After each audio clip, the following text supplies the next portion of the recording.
Hi ಎಲ್ರಿಗೂ ನಮಸ್ಕಾರ. Share market in Kannada ಚಾನೆಲ್ಗೆ ನಿಮಗೆ ಸ್ವಾಗತ. ಮಾರ್ಚ್ 5ರ ಮಾರ್ಕೆಟ್ ಅಪ್ಡೇಟ್ನ ನೋಡೋದಾದ್ರೆ ನಿಫ್ಟಿ ಮತ್ತು ಸೆನ್ಸೆಕ್ಸ್ ಅಲ್ಲಿ ಆಲ್ ಟೈಮ್ ಹೈಯಿಂದ ಸ್ವಲ್ಪ ಕರೆಕ್ಷನ್ ನೋಡೋದಕ್ಕೆ ಸಿಕ್ಕಿದೆ. ನಿಫ್ಟಿ 50 ಪಾಯಿಂಟ್ಗಳಷ್ಟು ಕರೆಕ್ಟ್ ಆಗಿದ್ರೆ ಸೆನ್ಸೆಕ್ಸ್ನಲ್ಲಿ 195 ಪಾಯಿಂಟ್ಗಳ ಕರೆಕ್ಷನ್ ನೋಡೋದಕ್ಕೆ ಸಿಕ್ಕಿದೆ. ಮಾರ್ಕೆಟ್ ಯಾವಾಗೆಲ್ಲ ಆಲ್ ಟೈಮ್ ಹೈಯನ್ನು ಟಚ್ ಮಾಡುತ್ತೆ ಆ ಒಂದು ಲೆವೆಲ್ನಿಂದ ಸ್ವಲ್ಪ ಕರೆಕ್ಷನ್ನ ಎಕ್ಸ್ಪೆಕ್ಟೇಷನ್ಸ್ ಕೂಡ ಇರುತ್ತೆ. 22,000 ಲೆವೆಲ್ ಒಂದು ಕ್ರೂಷಲ್ ಸಪೋರ್ಟ್ ಝೋನ್ ಆಗಿರುತ್ತೆ. ಆ ಒಂದು ಲೆವೆಲ್ನ ಮೇಲೆ ಟ್ರೇಡ್ ಆಗ್ತಿರೋವರೆಗೂ ನಿಫ್ಟಿನಲ್ಲಿ ಪಾಸಿಟಿವ್ ಟ್ರೆಂಡನ್ನು ಎಕ್ಸ್ಪೆಕ್ಟ್ ಮಾಡಬಹುದಾಗುತ್ತೆ. ಬಟ್ ಬ್ಯಾಂಕ್ ನಿಫ್ಟಿ ಇವತ್ತು ಪಾಸಿಟಿವ್ ಆಗಿತ್ತು. 125 ಪಾಯಿಂಟ್ಗಳ ಗೇನ್ನೊಂದಿಗೆ ಬ್ಯಾಂಕ್ ನಿಫ್ಟಿ ಕ್ಲೋಸ್ ಆಗಿದೆ.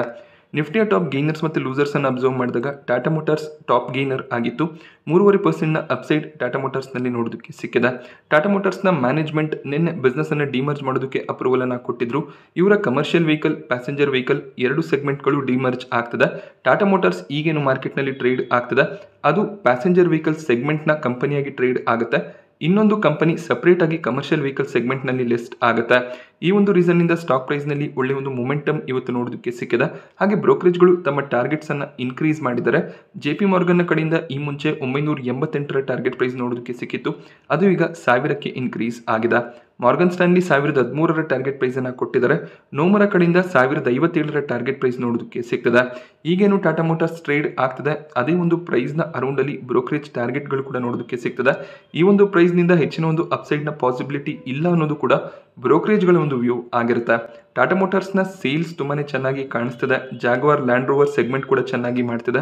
ಈಗ ಬಿಸ್ನೆಸ್ ಡಿಮರ್ಜರ್ ಅನ್ನು ಕೂಡ ಅನೌನ್ಸ್ ಮಾಡಿದ್ದಾರೆ, ಅದು ಕೂಡ ಪಾಸಿಟಿವ್ ಆಗಿರುತ್ತೆ. ಬಟ್ ಟಾಟಾ ಮೋಟಾರ್ಸ್ನ ಸ್ಟಾಕ್ ಆಲ್ರೆಡಿ ಬಹಳ ಗೇನ್ ಆಗಿದೆ. 500-550ರ ಲೆವೆಲ್ ಅಲ್ಲಿ ಬಹಳ ದಿನಗಳ ಕಾಲ ಟಾಟಾ ಮೋಟಾರ್ಸ್ ಟ್ರೇಡ್ ಆಗ್ತಿತ್ತು. ಆ ಒಂದು ಲೆವೆಲ್ ನಿಂದ ಈಗ ಡಬಲ್ ಆಗಿದೆ. ಸೊ ಕೋವಿಡ್ ಟೈಮ್ ನಲ್ಲಿ ಟಾಟಾ ಮೋಟಾರ್ಸ್ 80ರ ಅರೌಂಡ್ ಅಲ್ಲಿ ಕೂಡ ಅವೈಲೇಬಲ್ ಇತ್ತು. ಸೊ ಆ ಪ್ರೈಸ್ ಗೆ ಕಂಪೇರ್ ಮಾಡಿದಾಗ ಟಾಟಾ ಮೋಟಾರ್ಸ್ ನಲ್ಲಿ ಬಹಳಷ್ಟು ರ್ಯಾಲಿ ಕೂಡ ನೋಡೋದಕ್ಕೆ ಸಿಕ್ಕಿದೆ. ಹಾಗೆ ಲಾಸ್ ಮೇಕಿಂಗ್ ಬಿಸ್ನೆಸ್ ನಿಂದ ಟಾಟಾ ಮೋಟಾರ್ಸ್ ಈಗ ಪ್ರಾಫಿಟ್ ಮೇಕಿಂಗ್ ಬಿಸ್ನೆಸ್ ಕೂಡ ಆಗಿದೆ. ಸೊ ರಿಲಯನ್ಸ್ ತಮ್ಮ ಫಿನಾನ್ಷಿಯಲ್ ಎಂಟಿಟಿಯನ್ನು ಸೆಪರೇಟ್ ಮಾಡಿದಾಗ ಯಾವ ರೀತಿಯಲ್ಲಿ ಜಿಯೋ ಫಿನಾನ್ಷಿಯಲ್ ಸರ್ವಿಸಸ್ ನಿಫ್ಟಿ ಮತ್ತು ಸೆನ್ಸೆಕ್ಸ್ ನ ಪಾರ್ಟ್ ಆಗಿತ್ತು, ಅದೇ ರೀತಿಯಲ್ಲಿ ಟಾಟಾ ಮೋಟಾರ್ಸ್ ತಮ್ಮ ಬಿಸ್ನೆಸ್ ಅನ್ನು ಡಿಮರ್ಜ್ ಮಾಡಿದಾಗ ಕಮರ್ಷಿಯಲ್ ವೆಹಿಕಲ್ ನ ಸೆಗ್ಮೆಂಟ್ ಕೂಡ ನಿಫ್ಟಿ ಮತ್ತು ಸೆನ್ಸೆಕ್ಸ್ ನ ಪಾರ್ಟ್ ಆಗಿರುತ್ತೆ. ಆಮೇಲೆ ಇಂಡೆಕ್ಸ್ ಬ್ಯಾಲೆನ್ಸಿಂಗ್ ಆದ್ಮೇಲೆ ಕಮರ್ಷಿಯಲ್ ವೆಹಿಕಲ್ ಯೂನಿಟ್ ಏನಿದೆ ಅದು ನಿಫ್ಟಿ ಮತ್ತು ಸೆನ್ಸೆಕ್ಸ್ ನಿಂದ ಆಚೆ ಹೋಗುತ್ತೆ. So passenger vehicle segment Nifty 50 ಹಾಗೇನೆ ಸೆನ್ಸೆಕ್ಸ್ ನ ಪಾರ್ಟ್ ಆಗಿ ಕಂಟಿನ್ಯೂ ಆಗುತ್ತೆ. ಟಾಟಾ ಸನ್ಸ್ ನ IPO ಸೆಪ್ಟೆಂಬರ್ 2025ರ ಅರೌಂಡ್ ನಲ್ಲಿ ಮಾರ್ಕೆಟ್ ನಲ್ಲಿ ಲಿಸ್ಟ್ ಆಗಬಹುದು ಅನ್ನುವಂತ ಒಂದು ಎಕ್ಸ್ಪೆಕ್ಟೇಷನ್ಸ್ ಕೂಡ ಇದೆ. ಟಾಟಾ ಸನ್ಸ್ ಎಲ್ಲ ಟಾಟಾ ಗ್ರೂಪ್ ಕಂಪನಿಗಳ ಹೋಲ್ಡಿಂಗ್ ಕಂಪನಿ ಆಗಿರುತ್ತೆ. ಎಲ್ಲ ಟಾಟಾ ಗ್ರೂಪ್ ಕಂಪನಿಗಳಲ್ಲಿ ಟಾಟಾ ಸನ್ಸ್ ಇನ್ವೆಸ್ಟ್ಮೆಂಟ್ ಅನ್ನ ಹೊಂದಿದ್ದಾರೆ. ಸೊ ಟಾಟಾ ಸನ್ಸ್ ನ IPO ವ್ಯಾಲ್ಯೂಷನ್ 16 ಲಕ್ಷ ಕೋಟಿ ಅರೌಂಡ್ ಅಲ್ಲಿ ನೋಡೋದಕ್ಕೆ ಸಿಗಬಹುದು ಅಂತ ಕೆಲವೊಂದಿಷ್ಟು ಬ್ರೋಕರೇಜ್ಗಳು ಹೇಳಿದ್ದಾರೆ. ಸೊ ಓವರ್ ಆಲ್ ಅವರ ಇನ್ವೆಸ್ಟ್ಮೆಂಟ್ಸ್ ಏನಿದೆ ಅದನ್ನೆಲ್ಲ ಬಿಟ್ಟರೆ 11 ಲಕ್ಷ ಕೋಟಿಯ ಮಾರ್ಕೆಟ್ ಕ್ಯಾಪ್ ಅನ್ನ ಟಾಟಾ ಸನ್ಸ್ ಕಮಾಂಡ್ ಮಾಡುವಂತ ಚಾನ್ಸಸ್ ಇದೆ.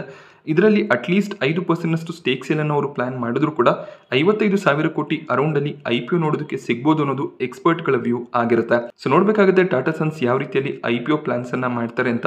ಸೊ ಟಾಟಾ ಸನ್ಸ್ IPO ತರ್ತಾರೆ ಅನ್ನುವಂತ ಒಂದು ನ್ಯೂಸ್ ನಿಂದ ಟಾಟಾ ಕೆಮಿಕಲ್ ಸ್ಟಾಕ್ ಪ್ರೈಸ್ ನಲ್ಲಿ ಕೂಡ 5.5%ಗೂ ಹೆಚ್ಚಿನ ಅಪ್ಸೈಡ್ ನೋಡೋದಕ್ಕೆ ಸಿಕ್ಕಿದೆ. ಟಾಟಾ ಕೆಮಿಕಲ್ಸ್ ನಲ್ಲಿ ಟಾಟಾ ಸನ್ಸ್ 3% ಸ್ಟೇಕ್ ಅನ್ನು ಹೋಲ್ಡ್ ಮಾಡ್ತಾರೆ. So over all valuation basis ಮೇಲೆ ಟಾಟಾ ಕೆಮಿಕಲ್ಸ್ ಈಗ ಒಳ್ಳೆ ಒಂದು ವ್ಯಾಲ್ಯೂಯೇಷನ್ ಅಲ್ಲಿ ಟ್ರೇಡ್ ಆಗ್ತದೆ ಅನ್ನೋದು ಅನಲಿಸ್ಟ್ ಗಳ ವ್ಯೂ ಆಗಿತ್ತು. ಆ ಒಂದು ರೀಸನ್ ನಿಂದ ಸ್ಟಾಕ್ ಪ್ರೈಸ್ ನಲ್ಲಿ ಒಳ್ಳೆ ಒಂದು ಜಂಪ್ ಕೂಡ ನೋಡೋದಕ್ಕೆ ಸಿಕ್ಕಿದೆ. ಹಾಗೇನೆ ಟಾಟಾ ಸನ್ಸ್ ನ ಇನ್ನೊಂದು ಹೋಲ್ಡಿಂಗ್ ಕಂಪನಿ ಟಾಟಾ ಇನ್ವೆಸ್ಟ್ಮೆಂಟ್ ನಲ್ಲಿ ಕೂಡ ಒಳ್ಳೆ ಒಂದು ಜಂಪ್ ರೀಸೆಂಟ್ ಟೈಮ್ ನಲ್ಲಿ ನೋಡೋದಕ್ಕೆ ಸಿಗ್ತದೆ. ಹಾಗೆ ಟಾಟಾ ಗ್ರೂಪ್ ನ 2 ಕಂಪನಿಗಳು ತಮ್ಮದೇ ಆದ ಸೆಮಿ ಕಂಡಕ್ಟರ್ ಮ್ಯಾನುಫ್ಯಾಕ್ಚರಿಂಗ್ ಯೂನಿಟ್ ಅನ್ನು ಕೂಡ ಸ್ಟಾರ್ಟ್ ಮಾಡ್ತಿದ್ದಾರೆ. ಆ 2 ಕಂಪನಿಗಳಲ್ಲಿ ಕೂಡ ಟಾಟಾ ಸನ್ಸ್ ಹೋಲ್ಡಿಂಗ್ ಅನ್ನ ಹೊಂದಿದ್ದಾರೆ. ಸೊ ಟಾಟಾ ಸನ್ಸ್ IPO ನ ತಂದ್ರೆ ಅದೊಂದು ಮೋಸ್ಟ್ ಎಕ್ಸ್ಪೆಕ್ಟೆಡ್ IPO ಆಗಿರುತ್ತೆ. ಹಾಗೆ ಭಾರತೀಯ ಏರ್ಟೆಲ್ ನಲ್ಲಿ ಕೂಡ ಇವತ್ತು 3%ಗೂ ಹೆಚ್ಚಿನ ಅಪ್ಸೈಡ್ ನೋಡೋದಕ್ಕೆ ಸಿಕ್ತು. ಬಜಾಜ್ ಆಟೋ ಕೂಡ 1.5% ಗೇನ್ ಆಗಿದೆ. ಬಜಾಜ್ ಆಟೋನ ಮ್ಯಾನೇಜಿಂಗ್ ಡೈರೆಕ್ಟರ್ ಆಗಿರುವಂತಹ ರಾಜೀವ್ ಬಜಾಜ್ ಅವರು ಬಜಾಜ್ ಆಟೋನ ಫೇರ್ ವ್ಯಾಲ್ಯೂ 12,000 ಆಗಿರುತ್ತೆ ಅಂತ CNBC TV18 ನ ಒಂದು ಇಂಟರ್ವ್ಯೂನಲ್ಲಿ ಹೇಳಿದ್ದಾರೆ. 10,000ದ ಲೆವೆಲ್ನಲ್ಲಿ ಮ್ಯಾನೇಜ್ಮೆಂಟ್ ಶೇರ್ಗಳನ್ನು ಬೈಬ್ಯಾಕ್ ಮಾಡ್ಕೊಂಡಿದ್ರು. ಅವರಿಗೆ ತಮ್ಮ ಬಿಸ್ನೆಸ್ನ ಮೇಲೆ ಬಹಳಷ್ಟು ಭರವಸೆ ಇತ್ತು, ಆದ್ರಿಂದ ಆ ಒಂದು ಪ್ರೈಸ್ನಲ್ಲಿ ಶೇರ್ಗಳನ್ನು ಬೈಬ್ಯಾಕ್ ಮಾಡ್ಕೊಂಡಿದ್ದಾರೆ. ಸೊ ಆ ಒಂದು ಪ್ರೈಸ್ಗಿಂತ ಹೆಚ್ಚಿನ ಒಂದು ಪ್ರೈಸ್ ಅನ್ನ ಬಜಾಜ್ ಆಟೋ ಕಮಾಂಡ್ ಮಾಡುತ್ತೆ ಅನ್ನೋದು ಮ್ಯಾನೇಜಿಂಗ್ ಡೈರೆಕ್ಟರ್ನ ವ್ಯೂ ಆಗಿದೆ. ಖಂಡಿತವಾಗ್ಲೂ ಕಂಪನಿಯ ಮ್ಯಾನೇಜ್ಮೆಂಟ್ಗೆ ತಮ್ಮ ಬಿಸ್ನೆಸ್ನ ಮೇಲೆ ನಂಬಿಕೆ ಇದ್ದೇ ಇರುತ್ತೆ. ಬಟ್ 12,000ದ ವ್ಯಾಲ್ಯೂಷನ್ ಬಜಾಜ್ ಆಟೋಗೆ ಸೂಟೇಬಲ್ ಆಗುತ್ತಾ ಅದನ್ನು ಮುಂದಿನ ಕ್ವಾರ್ಟರ್ನ ರಿಸಲ್ಟ್ಗಳು ಡಿಸೈಡ್ ಮಾಡುತ್ತೆ. ಸೇಲ್ಸ್ನಲ್ಲಿ ಒಳ್ಳೆ ಒಂದು ಇಂಪ್ರೂವ್ಮೆಂಟ್ ಫೆಬ್ರವರಿ ತಿಂಗಳಲ್ಲಿ ಕೂಡ ನೋಡೋದಕ್ಕೆ ಸಿಕ್ಕಿದೆ. ಆ ಒಂದು ರೀಸನ್ನಿಂದ ಕೂಡ ಸ್ಟಾಕ್ ಪ್ರೈಸ್ನಲ್ಲಿ ಒಳ್ಳೆ ಒಂದು ಜಂಪ್ ನೋಡೋದಕ್ಕೆ ಸಿಕ್ಕಿತ್ತು. ಹೊಸ ವೇರಿಯಂಟ್ನ ಪಲ್ಸರ್ ಬೈಕ್ಗಳನ್ನು ಕೂಡ ಅನೌನ್ಸ್ ಮಾಡ್ತಿದ್ದಾರೆ. ಪಲ್ಸರ್ನ ಎಲೆಕ್ಟ್ರಿಕ್ ವೆಹಿಕಲ್ ವರ್ಷನ್ ಕೂಡ ಮಾರ್ಕೆಟ್ನಲ್ಲಿ ಸದ್ಯದಲ್ಲೇ ಲಾಂಚ್ ಆಗ್ಬೋದು. ಸೊ ಅದೆಲ್ಲ ಕೂಡ ಬಜಾಜ್ ಆಟೋಗೆ ಪಾಸಿಟಿವ್ ಆಗಿರುತ್ತೆ. ಬಟ್ 12,000ದ ಫೇರ್ ವ್ಯಾಲ್ಯೂ ಯಾವ ರೀತಿಯಲ್ಲಿ ಸೂಟ್ ಆಗುತ್ತೆ ಅದು ಮುಂದಿನ ಕ್ವಾರ್ಟರ್ಗಳಲ್ಲಿ ನಮಗೆ ಗೊತ್ತಾಗುತ್ತೆ. ಈಗ ಬಜಾಜ್ ಆಟೋ 8,300 ಅರೌಂಡ್ ಅಲ್ಲಿ ಟ್ರೇಡ್ ಆಗ್ತಿದೆ. ONGC ನಲ್ಲಿ ಕೂಡ 1.5% ಅಪ್ಸೈಡ್ ನೋಡೋದಕ್ಕೆ ಸಿಕ್ಕಿದೆ. SBI ಕೂಡ ಪಾಸಿಟಿವ್ ಆಗಿತ್ತು, 1.5% ಅಪ್ಸೈಡ್ ನೊಂದಿಗೆ ಕ್ಲೋಸ್ ಆಗಿದೆ. ನಿಫ್ಟಿ 50 ಟಾಪ್ ಲೂಸರ್ಸ್ ಲಿಸ್ಟ್ ನಲ್ಲಿ ಬಜಾಜ್ ಟ್ವಿನ್ಸ್ ನೋಡೋದಕ್ಕೆ ಸಿಕ್ತು. ಬಜಾಜ್ ಫಿನ್ಸರ್, ಬಜಾಜ್ ಫಿನಾನ್ಸ್ ಎರಡು ಕಂಪನಿಯಲ್ಲಿ 4.2% ಕರೆಕ್ಷನ್ ನೋಡೋದಕ್ಕೆ ಸಿಕ್ಕಿದೆ. ಸೊ ಖಂಡಿತವಾಗ್ಲೂ ಒಂದು ಆಪರ್ಚುನಿಟಿ ಆಗಿರುತ್ತೆ ಲಾಂಗ್ ಟರ್ಮ್ಗೆ ಬಜಾಜ್ ಟ್ವಿನ್ಸ್ ನ ಕಂಪನಿಯಲ್ಲಿ ಇನ್ವೆಸ್ಟ್ಮೆಂಟ್ ಅನ್ನ ಮಾಡೋದಕ್ಕೆ. ಯಾವ್ದಾದ್ರು ಒಂದು ಕಂಪನಿಯಲ್ಲಿ ನೀವು ಇನ್ವೆಸ್ಟ್ಮೆಂಟ್ ಅನ್ನ ಮಾಡಬಹುದಾಗುತ್ತೆ. ಯಾಕೆಂದ್ರೆ ಯೂಶಲಿ ಬಜಾಜ್ ಫಿನ್ಸರ್ ಅಲ್ಲಿ ಕರೆಕ್ಷನ್ ಇದ್ದಾಗ ಬಜಾಜ್ ಫಿನಾನ್ಸ್ ಅಲ್ಲಿ ಕೂಡ ಕರೆಕ್ಷನ್ ಇರುತ್ತೆ. ಬಜಾಜ್ ಫಿನಾನ್ಸ್ ನಲ್ಲಿ ಒಳ್ಳೆ ಒಂದು ಗೇನ್ಸ್ ಇದ್ರೆ ಬಜಾಜ್ ಫಿನ್ಸರ್ ಕೂಡ ಒಳ್ಳೆ ಒಂದು ಗೇನ್ಸ್ ಅನ್ನ ತೋರಿಸುತ್ತೆ. ಆದ್ರಿಂದ ಎರಡರಲ್ಲಿ ಯಾವ್ದಾದ್ರು ಒಂದು ಕಂಪನಿಯಲ್ಲಿ ನೀವು ಇನ್ವೆಸ್ಟ್ಮೆಂಟ್ ಅನ್ನ ಮಾಡಬಹುದಾಗುತ್ತೆ. ಲಾಂಗ್ ಟರ್ಮ್ ನಲ್ಲಿ ಎರಡು ಕಂಪನಿಗಳು ಒಳ್ಳೆ ಒಂದು ವ್ಯಾಲ್ಯೂ ಕ್ರಿಯೇಟರ್ಸ್ ಆಗ್ಬೋದು. ಹಾಗೆ ನೆಸ್ಲೆನಲ್ಲಿ ಇವತ್ತು 2% ಕರೆಕ್ಷನ್ ನೋಡೋದಕ್ಕೆ ಸಿಕ್ತು. ಇನ್ಫೋಸಿಸ್ ಕೂಡ 2% ಅಷ್ಟು ಕರೆಕ್ಟ್ ಆಗಿದೆ. ಇನ್ಫೋಸಿಸ್ ಅಷ್ಟೇ ಅಲ್ಲ, ಎಲ್ಲ IT ಕಂಪನಿಗಳಲ್ಲಿ ಇವತ್ತು ಕರೆಕ್ಷನ್ ನೋಡೋದಕ್ಕೆ ಸಿಕ್ತು. ಲಾರ್ಜ್ ಕ್ಯಾಪ್ ಸೆಗ್ಮೆಂಟ್ ನ IT ಕಂಪನಿಗಳು. TCS ನಲ್ಲಿ 1.5% ಹೆಚ್ಚಿನ ಕರೆಕ್ಷನ್ ನೋಡೋದಕ್ಕೆ ಸಿಕ್ಕಿದ್ರೆ HCL ಕೂಡ 1% ಹೆಚ್ಚಾಗಿ ಕರೆಕ್ಟ್ ಆಗಿದೆ.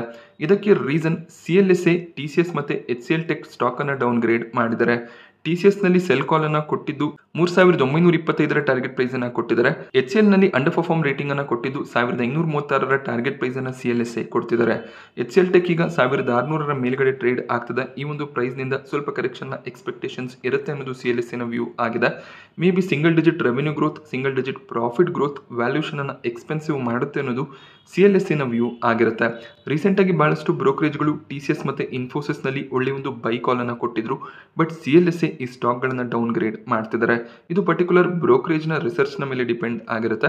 ಅವ್ರಿಗೆ ಯಾವ ರೀತಿಯ ಒಂದು ವ್ಯೂ ಪರ್ಟಿಕ್ಯುಲರ್ ಇಂಡಸ್ಟ್ರಿ ಮೇಲೆ ಇರುತ್ತೆ, ಅದರ ಬೇಸಿಸ್ ಮೇಲೆ ಅವರು ಸ್ಟಾಕ್ ಟಾರ್ಗೆಟ್ಸ್ ಗಳನ್ನ ಡಿಸೈಡ್ ಮಾಡ್ತಾರೆ. ಹಾಗೆ ಇವತ್ತು SBI ಲೈಫ್ ಇನ್ಶೂರೆನ್ಸ್ ಕೂಡ 1.5% ಹೆಚ್ಚಿನ ಕರೆಕ್ಷನ್ ನೊಂದಿಗೆ ಕ್ಲೋಸ್ ಆಗಿದೆ. ಪ್ಲಾಟಿನಮ್ ಇಂಡಸ್ಟ್ರೀಸ್ ಇವತ್ತು ಮಾರ್ಕೆಟ್ ನಲ್ಲಿ ಲಿಸ್ಟ್ ಆಯಿತು. ನಿನ್ನೆ 50% ಅರೌಂಡ್ ಅಲ್ಲಿ ಪ್ರೀಮಿಯಂ ನೋಡೋದಕ್ಕೆ ಸಿಕ್ತಿತ್ತು. ಬಟ್ ಕೇವಲ 35% ನ ಪ್ರೀಮಿಯಂ ನೊಂದಿಗೆ ಲಿಸ್ಟಿಂಗ್ ನೋಡೋದಕ್ಕೆ ಸಿಕ್ಕಿದೆ. ಕಂಪನಿ ಸೆಟ್ ಮಾಡಿದಂತ ಪ್ರೈಸ್ 171. ಪ್ಲಾಟಿನಮ್ ಇಂಡಸ್ಟ್ರೀಸ್ 225 ಪ್ರೈಸ್ ನಲ್ಲಿ ಲಿಸ್ಟ್ ಆಗಿದೆ. ಲಿಸ್ಟಿಂಗ್ ನ ನಂತರ ಒಳ್ಳೆ ಒಂದು ಗೇನ್ಸ್ ನೋಡೋದಕ್ಕೆ ಸಿಕ್ತು. 236 ಹೈ ಅನ್ನು ಕೂಡ ಪ್ಲಾಟಿನಮ್ ಇಂಡಸ್ಟ್ರೀಸ್ ಟಚ್ ಮಾಡಿತ್ತು. ಬಟ್ ಹೈಯರ್ ಲೆವೆಲ್ ನಿಂದ ಪ್ರಾಫಿಟ್ ಬುಕಿಂಗ್ ಬಂದಿದೆ. ಸೊ IPO ನಲ್ಲಿ ಅಲಾಟ್ಮೆಂಟ್ ಸಿಕ್ಕಿರೋರು ಹೈಯರ್ ಲೆವೆಲ್ ನಲ್ಲಿ ಪ್ರಾಫಿಟ್ ಬುಕಿಂಗ್ ಅನ್ನು ಮಾಡ್ತಾರೆ. ಆಗ ನಮಗೆ ಪ್ರೈಸ್ ವೇರಿಯೇಷನ್ಸ್ ನೋಡೋದಕ್ಕೆ ಸಿಗುತ್ತೆ.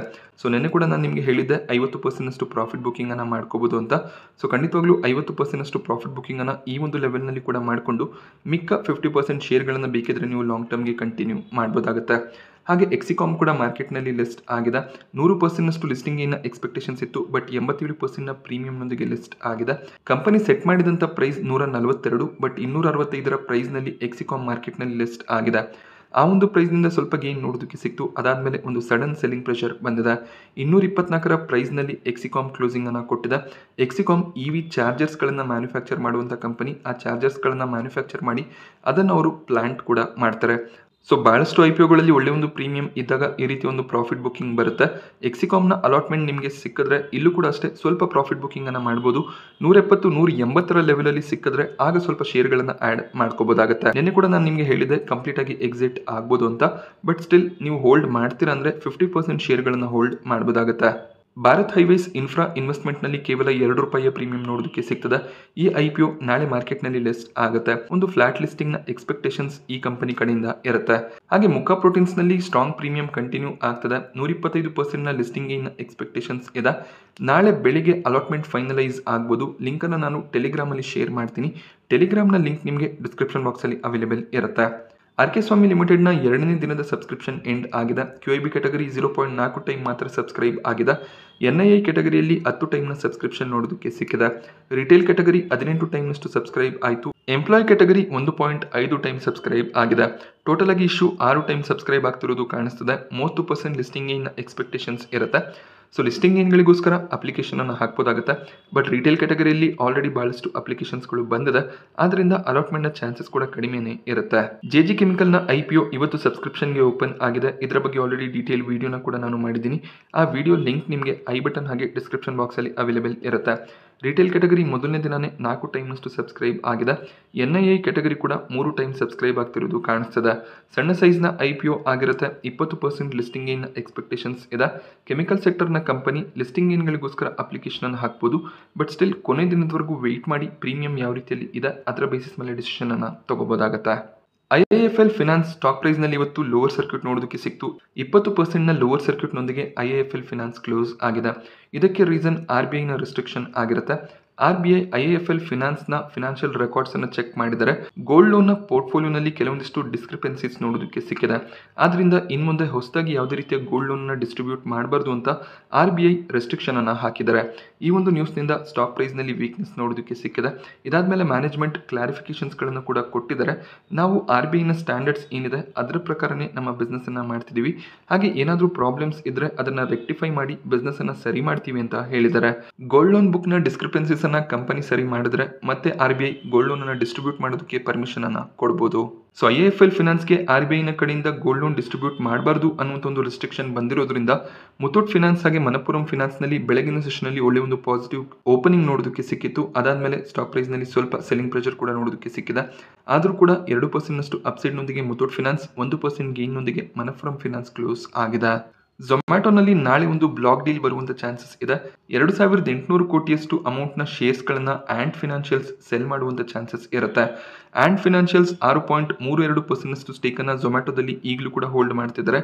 ಅದರಲ್ಲಿ 2% ಸ್ಟೇಕನ್ನು ಸೆಲ್ ಮಾಡುವಂಥ ಪ್ಲಾನ್ಸ್ ಇದೆ.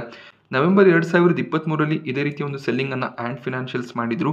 ಆ ಒಂದು ಟೈಮ್ನಲ್ಲಿ Morgan Stanley, Fidelity, government of Singapore ಶೇರ್ಸ್ಗಳನ್ನು ಬೈ ಮಾಡ್ಕೊಂಡಿದ್ರು. ಈ ಒಂದು ಬ್ಲಾಕ್ ಡೀಲ್ನಲ್ಲಿ ಕೂಡ ಬಹಳಷ್ಟು ಫಾರಿನ್ ಇನ್ವೆಸ್ಟರ್ಸ್ಗಳು ಪಾರ್ಟಿಸಿಪೇಟ್ ಮಾಡುವಂಥ ಚಾನ್ಸಸ್ ಇದೆ. ಇವತ್ತೇನು ಝೊಮ್ಯಾಟೊ ಕ್ಲೋಸಿಂಗನ್ನು ಕೊಟ್ಟಿದೆ ಆ ಒಂದು ಪ್ರೈಸ್ನಿಂದ ಕಡಿಮೆ ಪ್ರೈಸ್ನಲ್ಲಿ ಶೇರ್ಗಳ ಸೆಲ್ಲಿಂಗ್ ಆಗುತ್ತೆ. ಮೇ ಬಿ 160ರ ಪ್ರೈಸ್ನಲ್ಲಿ ಬ್ಲಾಕ್ ಡೀಲ್ ಬರುವಂಥ ಚಾನ್ಸಸ್ ಇದೆ. ಬ್ಲಾಕ್ ಡೀಲ್ನ ರೀಸನ್ನಿಂದ ಸ್ವಲ್ಪ ವಾಲಟಾಲಿಟಿ ಸ್ಟಾಕ್ನಲ್ಲಿ ನೋಡೋದಕ್ಕೆ ಸಿಗ್ಬೋದು. ಸೊ ನಾನಿವತ್ತು ನಿಮಗೆ ಮಾರ್ಕೆಟ್ನ ಬಗ್ಗೆ ಕೊಟ್ಟಂಥ ಇನ್ಫಾರ್ಮೇಷನ್ ಇಷ್ಟ ಆದರೆ ವಿಡಿಯೋನ ಲೈಕ್ ಮಾಡಿ. ಹಾಗೆ ಇದೇ ರೀತಿಯ ಮಾರ್ಕೆಟ್ ಅಪ್ಡೇಟ್ಸ್ಗಳಿಗೋಸ್ಕರ ಚಾನಲ್ನ ಸಬ್ಸ್ಕ್ರೈಬ್ ಮಾಡ್ಕೊಳ್ಳಿ. Thank you friends.